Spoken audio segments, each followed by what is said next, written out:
بسم اللہ الرحمن الرحیم۔ اللہ کے نام سے شروع جو بڑا مہربان نہایت رحم والا ہے۔ تمام دیکھنے اور سننے والوں کو السلام علیکم۔ آپ سب سے گزارش ہے کہ ایک بار درود شریف پڑھ لیں، کیونکہ ایک بار درود شریف پڑھنے سے اللہ پاک 10 مرتبہ رحم فرماتا ہے۔ معزز دوستو، کیا آپ نے یہ کبھی سوچا ہے یہ دنیا کیسے وجود میں آئی؟ کچھ سائنسدانوں کا کہنا ہے کہ حضرت آدم علیہ السلام سے پہلے بھی اس دنیا میں زندگی موجود تھی۔ بعض دعویٰ کرتے ہیں کہ حضرت آدم علیہ السلام سے پہلے اس دنیا میں جنات رہا کرتے تھے۔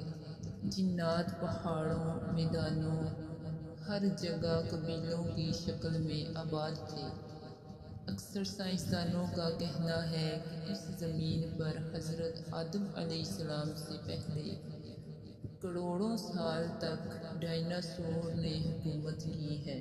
بہت عرصہ تک وہ اس دنیا میں رہے اور پھر انسان کی آمد کے ساتھ ڈائناسور کی نسل ختم ہو گئی۔ معزز سامعین، سوال یہ پیدا ہوتا ہے کہ یہ دنیا کیسے بنی؟ سب سے پہلے کس کو پیدا کیا گیا؟ زمین کو اللہ تعالیٰ نے کب بنایا؟ اور آخر اللہ تعالیٰ نے انسانوں کو کیوں پیدا کیا؟ ان سب سوالات کے جوابات جاننے کے لیے اس ویڈیو کو اینڈ تک لازمی دیکھیں۔ معزز دوستو، اس میں کوئی شک نہیں کہ زمین و آسمان بلکہ اس کائنات میں موجود ہر چیز اللہ تعالیٰ نے ہی پیدا فرمائی ہے۔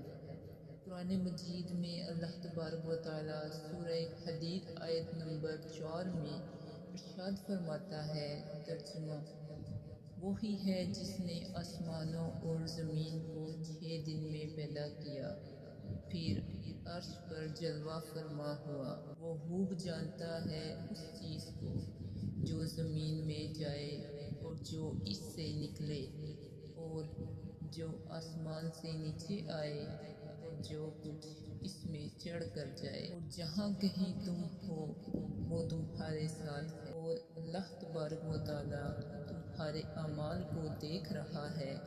اسی طرح اللہ تعالیٰ سورہ ہود کی آیت نمبر 7 میں ارشاد فرماتا ہے، اور اللہ ہی وہ ذات ہے جس نے 6 دن میں آسمانوں اور زمین کو پیدا فرمایا اور اس کا عرش پانی پر تھا۔ معزز دوستو، امام احمد بن حنبل رحمۃ اللہ علیہ نے روایت بیان کی ہے کہ رسول اللہ صلی اللہ علیہ وآلہ وسلم سے کسی صحابی نے پوچھا، اے اللہ تبارک و تعالیٰ کے رسول، آسمانوں اور زمین کو پیدا کرنے سے پہلے ہمارا پروردگار کہاں تھا؟ آپ صلی اللہ علیہ وآلہ وسلم نے فرمایا، عما میں تھا، یعنی اللہ تبارک و تعالیٰ کے سوا کچھ نہ تھا، نہ اس کے اوپر ہوا تھی نہ اس کے نیچے ہوا تھی، مطلب یہ کہ کچھ نہ تھا۔ پھر اس نے پانی پر اپنا عرش پیدا کیا، گویا یہ تھی مخلوق کی ابتدا۔ بیان کرتے ہوئے کہا، امام احمد، امام ترمذی، امام داؤد اور بے شمار محدثین نے روایت بیان کرتے ہوئے کہا کہ رسول اکرم صلی اللہ علیہ وآلہ وسلم نے فرمایا، بلا شبہ اللہ تعالیٰ نے سب سے پہلے قلم کو پیدا کیا، پھر اللہ تبارک و تعالیٰ نے اس کو حکم دیا، چنانچہ وہ اس طرح چل پڑا اور قیامت تک ہونے والی ہر چیز لکھ دی۔ یہ اللہ تعالیٰ کا علم تھا جس کو قلم نے اس کے حکم کے مطابق لوح محفوظ پر لکھا۔ دوستو، یہاں آپ کو بخاری شریف کی حدیث مبارک بیان کرتے چلیں کہ ایک دفعہ یمن سے ایک وفد حضور کریم صلی اللہ علیہ وآلہ وسلم کی خدمت میں حاضر ہوا۔ وہ عرض کرنے لگے، اے اللہ تعالیٰ کے رسول صلی اللہ علیہ وآلہ وسلم، ہم آپ کے پاس دین کو سمجھنے ہمارا یہ سوال ہے کہ اللہ تعالیٰ نے سب سے پہلے کیا چیز پیدا کی ہے؟ آپ صلی اللہ علیہ وآلہ وسلم نے ارشاد فرمایا، سب سے پہلے اللہ تبارک و تعالیٰ موجود تھے، اس کا عرش پانی پر تھا، پھر اس نے لوح محفوظ پر ہر چیز لکھ دی اور آسمان اور زمین کو پیدا کیا، یعنی ابتدا میں پانی پر عرش کی تخلیق ہوئی، پھر قلم کی پیدائش ہوئی، اس نے سب کچھ لکھ دیا۔ علماء اکرام کا بیان ہے کہ قلم کے فوراً بعد لوح محفوظ کو پیدا کیا گیا، چنانچہ قلم نے لوح محفوظ پر ہر چیز لکھ دی۔ اس کے بعد کائنات کی باقی مخلوقات اور آسمان و زمین کی پیدائش وجود میں آ گئی۔ دوستو، اب سوال یہ پیدا ہوتا ہے کہ اللہ تعالیٰ نے سب سے پہلے جو چیزیں پیدا کی ہیں ان کی ترتیب کیا ہے؟ مطلب پہلے کس کو پیدا کیا اور بعد میں کس کو؟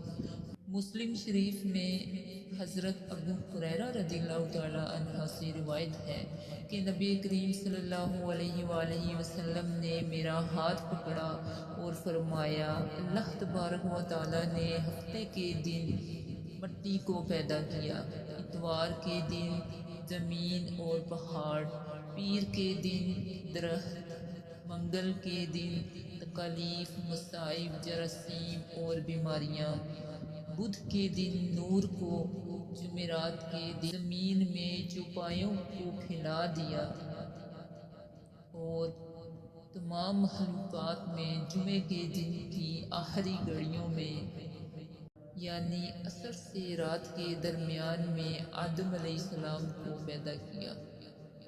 مطلب یہ کہ ابتدائے آفرینش میں جن مخلوقات کی تخلیق ہوئی ان میں سے آخری مخلوق انسان تھا۔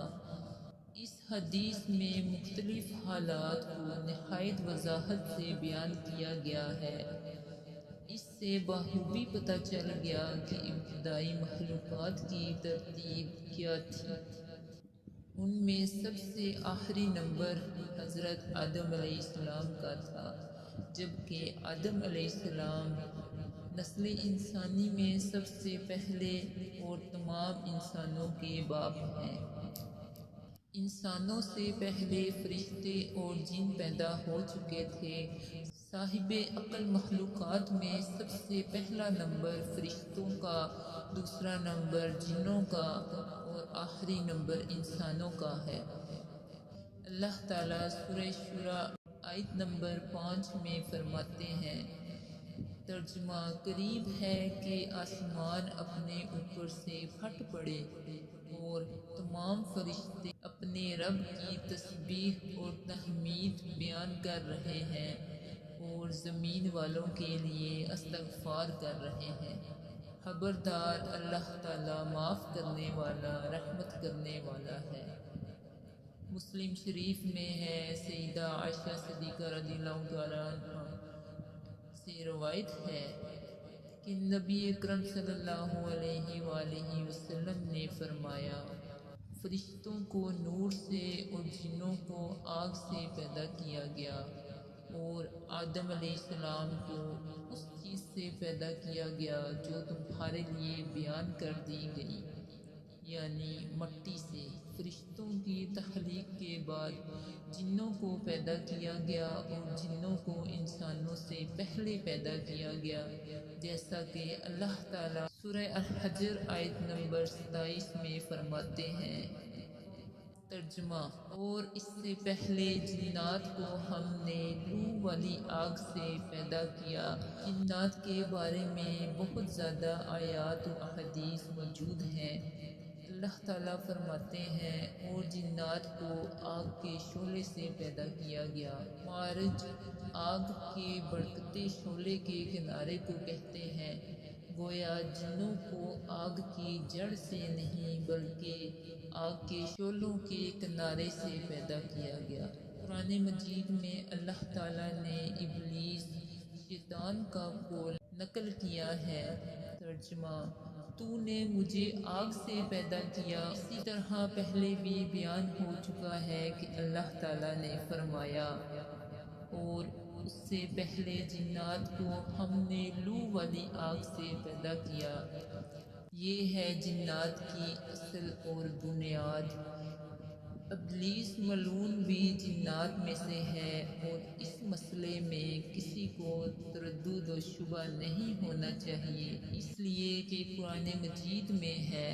ترجمہ: اور ابلیس جنوں میں سے تھا، مطلب یہ کہ وہ فرشتوں میں سے نہیں تھا۔